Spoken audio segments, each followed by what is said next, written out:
You are Locked On Rays, your daily Tampa Bay Rays podcast, part of the Locked On Podcast Network, your team every day. Hello, my name is Kevin Weiss. And I'm Closky. Ulises is gone. Ulises is on the COVID IL. Francisco Mejia gets off the COVID IL. Ulises goes on the COVID IL. I'm just kidding. He doesn't have COVID, I don't think. We are the host of the Locked On Rays podcast, part of the Locked On Podcast Network. Thank you for making Locked On Rays your very first listen every day. And remember, Locked On Rays is free and available on all platforms, including YouTube at Locked On Rays. We are also accepting mailbag questions, lockedonrays@gmail.com. That includes you, Evan. If you want to email us a mailbag question or come up with a couple fake. I'll text you. Oh yeah, that works. But you know, you're right. I should be throwing out fake emails at you. Yeah, do whatever you want. Some hosts, a little inside baseball, they just make up questions because they don't get emails. That doesn't happen to us because we actually do get emails. But regardless, let's talk. That's great reverse psychology. Like you actually are faking the questions, but you're telling people you're not doing it because you're actually doing it. I like where your head's at. You all will never know. You all will never know unless you hack into our lockedonrays@gmail.com account. Anyway, Evan, actually, before we get to the Rays, a couple things.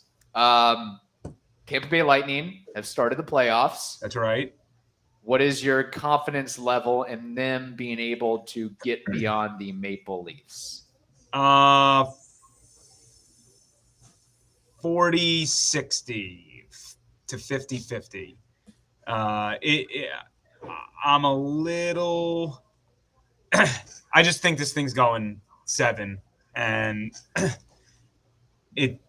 it's really tough because on paper, I think the Maple Leafs are the better team. But again, the Bolts had the experience. I don't know what would happen if the Bolts win Game 3 and then the Maple Leafs start hearing all the chatter up there in Toronto about, oh no, here comes the collapse again. So I'm still pretty guarded. I'm guarded. We'll see. I honestly have not followed hockey very much of late, but is it fair that maybe the Lightning have, okay, we've won 2. What are we playing for at this point? As the luster of the grind of a championship and holding up a Stanley Cup kind of lost a little bit? I think that was certainly the case in Game 1. And not more of that. It was just more of you kind of have been there and done that, and you kind of forget how excited you're supposed to be playing the postseason. And I think for them, they just entered Game 1 like, we're just going to roll in there, and it's going to be playoff time. And then the other team was just so jacked up the way that you're supposed to be, and they were, like, confused. Yeah. Like, oh, my God, like, why are you playing so hard? But, you know, the following game, I should say, they really did step their game up, and they allowed the Maple Leafs to kind of screw around and get overexcited in some elements, make some dumb penalties, and then they capitalize again. They are a wily bunch of veterans, so I'm not counting them out by any means. It's a young whippersnappers against a wily veteran. So, Game 3, I think, is pivotal at home. The balance of power is in their favor, and if they just take care of business inside Amalie Arena, that's all they got to do at this point. Second of all, before we get to the Rays, I want to get your take on this. The Tampa Bay Buccaneers. How do you evaluate their draft in a nutshell? Safe. There's nothing overly exciting about it, but they addressed all the needs that they needed to address, and they are going to be well stocked with their depth entering a season where they have a lot of great players and starters where none of those guys would have cracked the rotation anyway. So I don't think there's a lot of high ceiling guys, in my opinion, but I also see a lot of high floor people as well who will just be, hanging out the 2 deep, and maybe we see them develop in 2 to 3 years, and we're talking about them a little bit more. Yeah. All right. Very good. There's your wrap up of the Lightning and Bucks. We can finally get to the Rays now. Last time we spoke, Evan, last week, we were a little bit doom and gloom with the Rays. Pretty good last couple of days, getting a sweep against Oakland on the road. First time that they had gone into Oakland's house and gave them a nice clean sweep. And now the Rays face a reeling Mariners team that just got swept by the Astros and are traveling from Houston to the West Coast while the Rays are already on the West Coast and on a nice little winning streak here.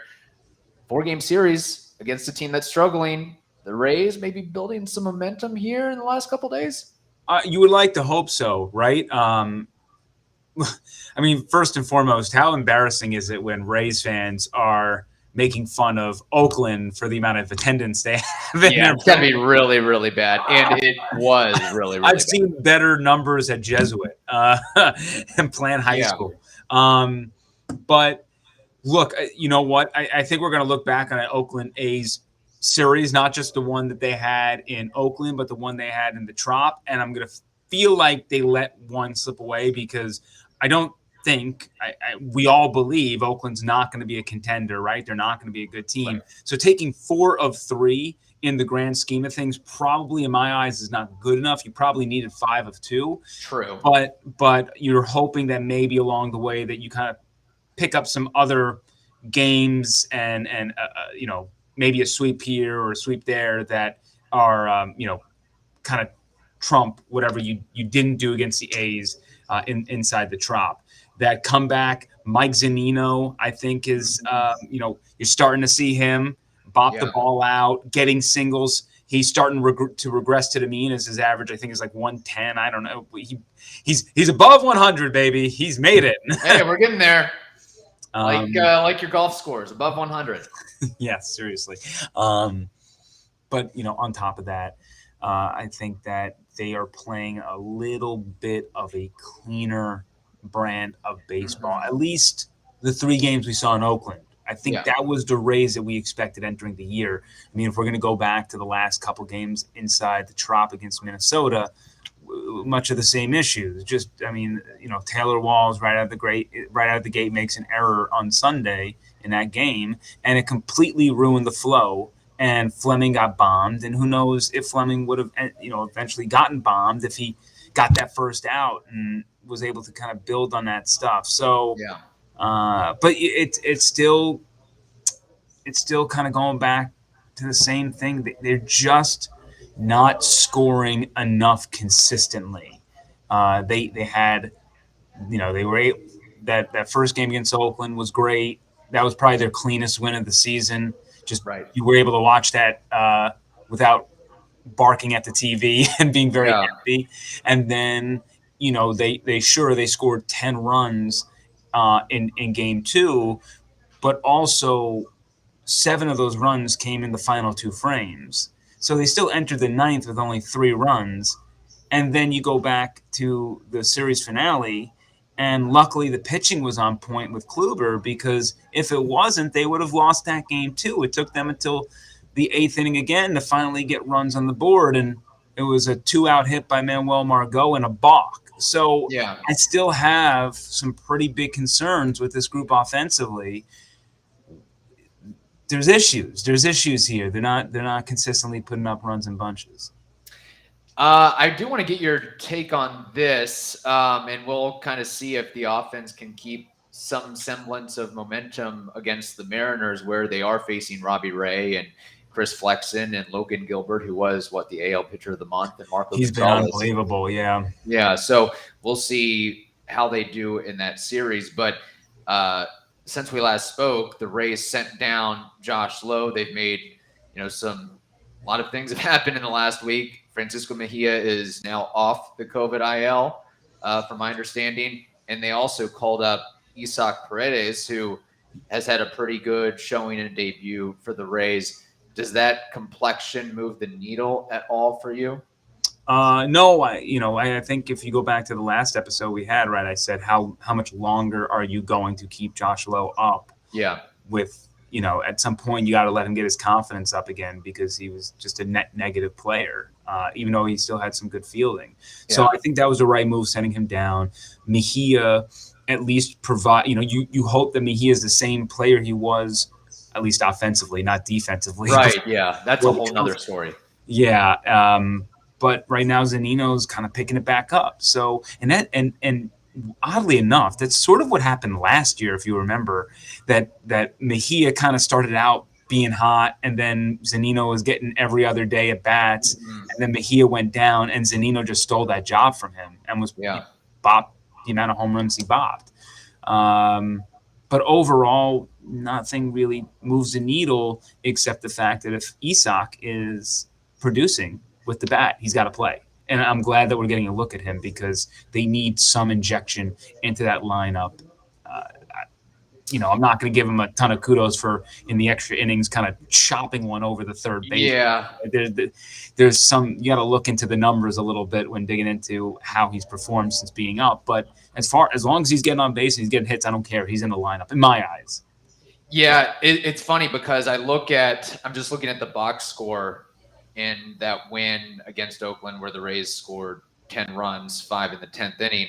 And outside of Wander Franco, I mean, you look at the bottom half of that order, it leaves a lot to be desired and I know Brett Phillips has had his heroics, Taylor Walls has had his moments, Kevin Kiermaier's had his moments, but the lineup looks, it definitely is not as intimidating as it was last year. I think the numbers speak that and the names speak that without Austin Meadows, who's changed his game completely. He's now, I guess, a gap-to-gap hitter instead of a power guy. Yeah, Nelson Cruz isn't doing good, but he did well with the Rays towards the end of last season, and we know the name recognition he has. Joey Wendell's killing it. Tommy Pham is starting to pick it up for the Reds. So I still feel like Ulises?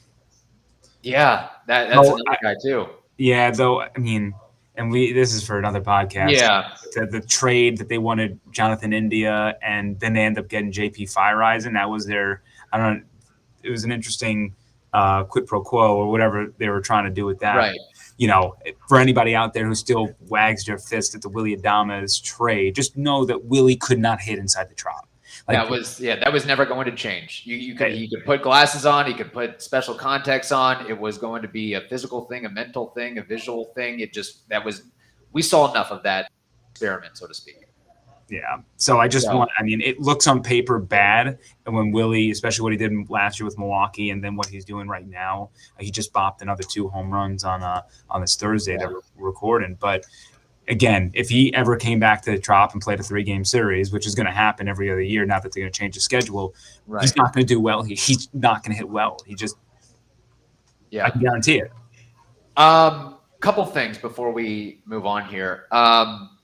Corey Kluber showed some really good things in his last start against the Oakland Athletics. Have your expectations at all changed for him going forward? Because he's had a really, really solid last couple starts. I don't know if I recall what you expected for him coming into the season, but I know he's not every outing is going to be 6 innings pitched, 1 earned run, no walks, 7 strikeouts on 60 pitches. But if he can be as efficient and as effective as he was there and mixing all 4 pitches and the pitchability, the command control, it's like, wow, that's a nice piece to have in your rotation where you don't know what you're going to get from Josh Lemon. You don't know what you're going to get for Ryan Yarbrough. You don't know what you're going to get from those injured guys who may be coming back and not quite be ready. Shane McClanahan could have a slip up at some point. I mean, who's to say how effective Shane Baz is going to be or how much the Rays will let the leash out on him. So having a Corey Kluber on a 1-year deal where he wants to pitch, he wants to go out there and make that $13 million, I think it's huge. And again, I know it's the Athletics. That offense is so God. We talk. What he pitched last against the Twins, though, right? And his first great start. Yeah. So that's a potent lineup. That's a great team over there. So we can meet in the middle. Yeah. Okay. First off, we have not even brought up Ryan Yarbrough, which is a discussion we can have another time. God. Yucky Yarbs is back. He's back. And he's trying to make up for lost time. Yeah. I don't know if that was all entirely his fault.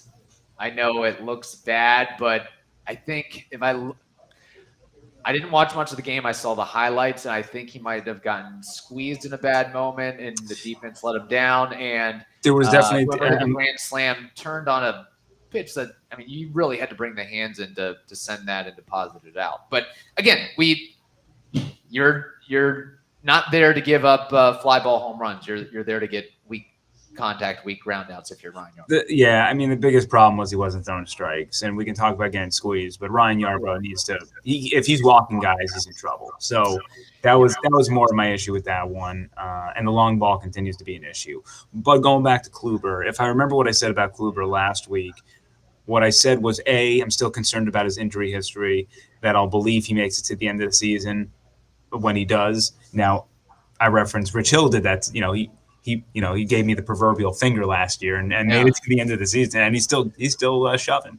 But the other thing, which I think I should maybe backtrack a little bit, was you asked me about him being in the rotation in the postseason and that not really having much effect on me.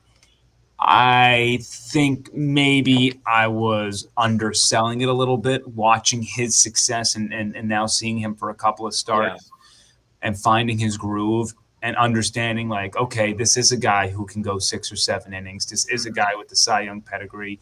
And if he does tap into a parcel of what that Cy Young pedigree was, then you got something here and a pitcher who has pitched in some big games, has been a part of those big stages. For a young rotation, he would help them immensely. So I'm going to call myself out for that comment, if I remember it correctly, and take that one off the board. But I do double down on the fact that I'm still not overreacting yet, because we saw Kluber throw a no-hitter last year, and he barely pitched a season because he got injured again. So we have to manage our expectations until we can truly believe that this guy is going to be on the mound every 5 days. Yeah, and I mean, if he's going to continue to roll out, get through 5 or 6 with 55, 60 pitches, I think that goes a long way, as opposed to it taking him 90, 95 to get through 6 innings strong. So that's a big component there. It's just it's so impressive to watch with a guy that doesn't have elite velocity anymore, still being able to generate swings and misses, particularly on that curveball down and away from righties, and not being afraid to pitch inside to lefties. I know it's not much of a fastball, but 91 and on the hand still isn't an easy task for a lefty. Question though. So Corey Kluber, you stack up his numbers. Shane McClanahan, you stack up his numbers. I know, just foreshadowing a little bit, who do you think will wind up having the better season when it's all said and done come October, before you get to the postseason? And assuming everybody's healthy, right? I just assume take everything into account. Who's going to have the better year? And I mean, it could you can measure it in a combination of innings pitched, ERA, strikeouts. Like, I mean, if Corey Kluber only has 80 innings but a 2.5 ERA, Shane McClanahan throws 150 innings at a 3.4 ERA, I would give it to Shane McClanahan. So I'm going to go Shane McClanahan. Okay. I love what he's doing. He's striking out batters at a high clip. The game where he lost against the Twins, I think that was Kevin Cash going against the strategy of what they usually do with him. They pushed him a little bit too far. I know that Shane has that dog mentality, and I know that Kevin wants to give him that leash because he's earned that right. I think that was a reminder to Kevin, hey, I got to trust my gut here in the numbers and pull him when I know it's time. So I think that was just proof, hey, like, go out on top, cash out at the casino a little bit earlier, while you have all your money. But his strikeout numbers and what he's doing, as long as he can reduce the mistakes, the home run mistakes, right? He's elite. If he can do that, that's an elite pitcher. Not a great pitcher, an elite pitcher. So what I see in Shane this year is what we saw in Glasnow at the beginning of last year. Right. Glasnow was a little bit sharper, more of a Cy Young candidate once you got through April, to be honest. Shane's not there yet. But just the overall dominance and when he's clicking, he is lights out. And he's been mostly impressive. It's just literally, it's like 1 or 2 mistakes per game he gets bombed on. And it's crazy. how his mistakes always go over the wall. It's like Edwin Diaz watching. Yeah. He throws a mistake, boom, over the wall. Yeah, dominant, then boom. It's crazy because it's like that one. Because sometimes you can get away with mistakes, but he just is not getting away with those mistakes. Like you left a slider middle of the plate, you left a fastball middle of the plate, and it got hammered. You can't get it by that one time. But it's like so much of the rest of his start is so eloquent, and then it's just like one or two bad pitches, and it kind of ruins the round a little bit, so to speak. Yeah, he's like the Jordan Spieth of pitchers. Yeah, in a way. Another golf reference. There we go. Gut reaction. Will Shane McClanahan win a Cy Young in his career? I'll just say no. I got to play the odds. The odds, yeah, that's true. Yeah. That's although, do I think that there's one season where he will be in the running? I think so. Yeah. Well, I mean, it kind of depends on your definition of running. I mean, if top 10, top 8, top 6, I think absolutely he could be in the running at some point in his career. I mean, if Robbie Ray can come out of nowhere and win a Cy Young with 2 pitches, I would think eventually that Shane McClanahan can I think he'd be a top 5 Cy Young finalist. Yeah. I would just think that, and I know I just mentioned Robbie Ray, but lefties, how many lefties have won Cy Youngs in recent memory? I can't think. I'd have to look that up. We'll save that trivia question for. Yeah, that'll be another trivia question. Okay, before we move on to Ulises. Yeah, save it for Ulises on the COVID IL. No, he's got sore lower body like Wander Franco. Before we move on to, I'm definitely concerned about. By the way, just side note, like this guy's got soft tissue injuries, and Kevin Cash is gonna have there was that game he had to go from first to home in Oakland, and I thought Kevin Cash was going to be beside himself running through the stop sign there at third. Yeah, it's funny. He's being told not to play hard in some instances. It's just the way that he's wired. But I think the coach, what Wander has to learn is that the coaches really just don't want him exerting too much energy on plays that he doesn't have to. I think that's the big thing. Like when you ground out the first, and I know it looked bad, but when you ground out the first or second, or when it's an easy routine play, like just dog it. It's okay. Like we need you in the lineup. You got to be in the lineup. If you're not in the lineup, it does me no good that you hustled your butt over to first. Yeah. Remember, this happened with Bryce Harper too when he was younger. They told him the same thing. You know, he was running into walls. He was put on the injured list a couple of times, the DL back then. Yeah. And then they said, look, man, I love the fire, but you're worthless to us if you're sitting on the bench chewing gum. So you have to be on the field. And if that means you let that ball hit off the wall, let the ball hit off the wall. You got to play aggressive within the means of your body and not taking silly risks. I mean, if you're going first to home, that's part of the game. If you get hurt, that's part of but grounder to second, just go back to the dugout. Yeah.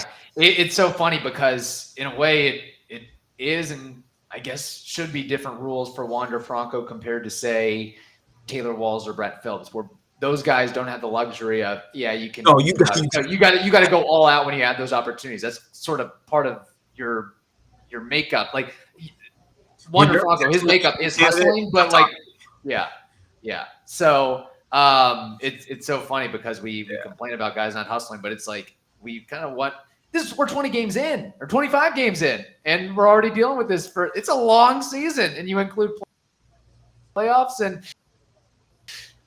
He's supposed to be a spry 21, and he's already dealing with this. Imagine when he's 25, 26, 27, he puts on some pounds. Yeah. No, it's going to be a concern. Well, it's the fact that it happened last year and resurfacing this year. It's something to watch out for. They're going to have to figure out some way to manage his body a little bit if that's still happening. Yeah, this could be total speculation on my point, but he is so thick and strong and not – bulky in a good way, but you wonder if maybe too much heavy lifting, maybe he has to change his routine to more of the, the Pilates and the yoga and the TB12 method and Tom Brady. Basically, in a way where you got to change Yes, exactly. That long, lean muscle, as opposed to just trying to bench 350 pounds, whatever it may be. Ask Tiger Woods how it was when he started lifting weights and what happened to his body. Hey, Evan Closky is trying to set a record for golf references. Can you fit 2 more in? Let's do it. All right. Before we move on to baseball trivia, name that war. I will open up the floor to you regarding this. Taylor Walls in his defense, it seems to have improved the last couple games. Has your view on him changed at all with his early season struggles, particularly defensively? No. Okay. Like he needs to string together a full 2 to 3 weeks of not making an error, and then maybe I'll change my ways. But honestly, his bat is going to come down, and then you're going to have to ask yourself the question, why does Taylor Walls get to play every day and Brett Phillips doesn't? Phillips, if you look at his baseball savant numbers right now, he is unequivocally one of the best defensive outfielders right now in the league, and he plays half the games that everybody else on that list are playing. Yeah, that's a good point. Although Taylor Walls is a switch hitter and he works counts and he draws walks and he has more versatility on the infield. I mean, it's the Rays don't they have enough outfielders as it is? But I mean, if the guy saves runs, he saves right. Yeah. I'm just waiting for the Rays to go full like beer league softball outfield and just put Kiermaier and Brett Phillips. Yeah, only 2 outfielders, and then have a rover, and then just kind of like litter in your infield and just see what kind of ground they can cover. Go nuts with it. Look, I'm willing to give Taylor Walls a little bit of a break because he has been a shortstop his entire life. I wonder if he's secretly rooting for Wander Franco to continue to have lower body issues so he can continue to play short. But I think, personally speaking, I think having to move around from short to third to second and deal with the throws and deal with the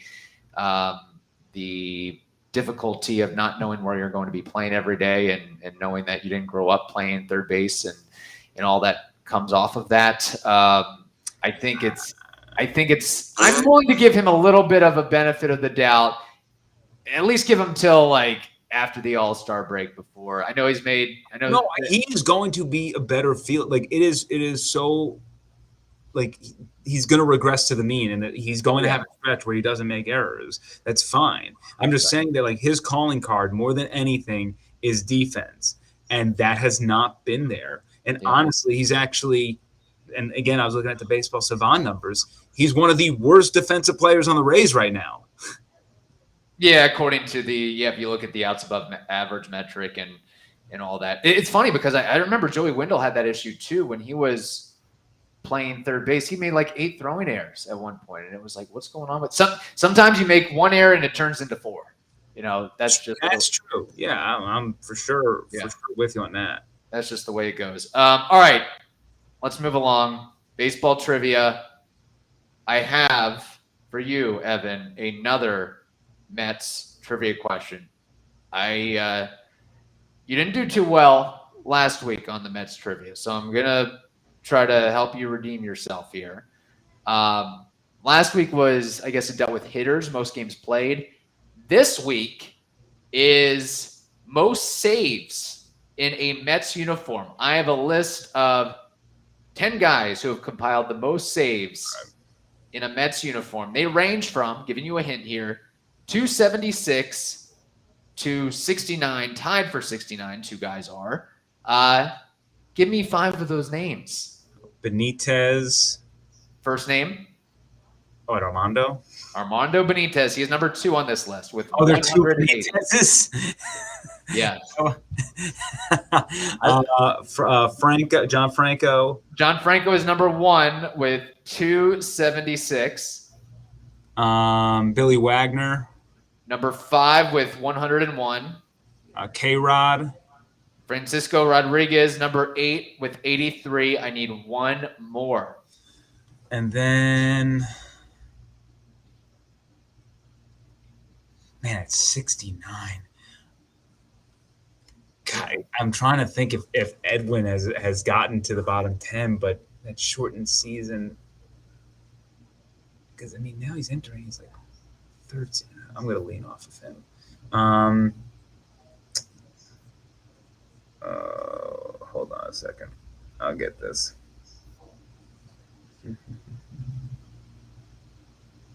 You have Franco, Benitez, Wagner, and K-Rod.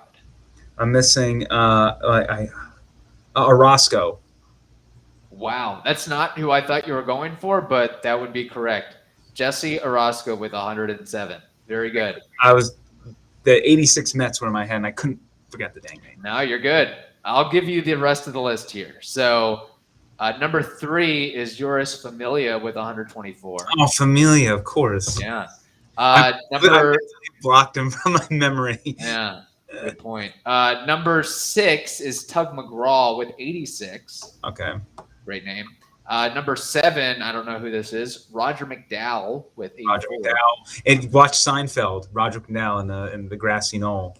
Oh, okay. I'll have to rewatch that episode then. It's the greatest Seinfeld episode. It's a 2-parter. You won't regret it. The JFK. Yeah. Mm-hmm. Yeah, no, that's legendary. And then tied with 69, 2 guys, Neil Allen and Edwin Diaz. It was Edwin. So if it would have been Edwin, I would have gotten around. Okay. Yeah, but I give you bonus points for getting Orozco because I had no idea who that was either. So yeah, I was just afraid that that 2020 season wouldn't have given him enough saves. But I figured, I was like, 69 seems about right for where he's at because now we're entering year 3. Right. Or year 3 or 4. Man, I forget when that deal was. We're getting there. No deal. All right. You have named that war for me. Who is the player du jour? Name that war is former Ray / former everything, Miguel Cairo. Oh my God! I thought you were going to say Edwin Jackson because he played for like 16 teams. Miguel Cairo. Oh, this guy carved out some career with 1, 2, 3, 4, 5, 6, 7, 8, 9 teams. Oh my God! Former Ray or former Devil Ray or both? Former Devil Ray. Good follow up on it. It could have been both, but no. Middle infielder, correct? Correct. Though he could have played third base too, so he could have played. He played for how many teams? 9. 9. Okay. I mean, he definitely never made an all-star appearance in his career. He probably never accumulated more than 2 WAR in a season. Probably stole some bags, got a couple home runs here and there, probably a decent enough average. I'm going to say if he played that long, he had to at least, maybe generate a WAR similar to what Jed Lowry has right now. I'm going to say 15. Miguel Cairo is a big fan of you. This guy has played from 1996 to 2012. He played that long, and he got a 7.6 WAR. Hey, as long as you're above replacement, you can keep a job. At least back in those days, before the Rays system of doing business came about. He is actually the most. I think the most home runs he had with a team was with the Devil Rays. He had back-to-back. I was looking at triples. Nope, never mind. He had 8 home runs with the Devil Rays combined. His greatest home run season was 8, and that was the second to last year he played in Cincinnati. So he's like a Juan Pierre of the infield, although more so because Juan Pierre never hit home runs. He put up. I would have thought he had a few more home runs than that, but I was thinking around 260, 270 career batting. When he was with he did better than 99.9, get called up to the big leagues.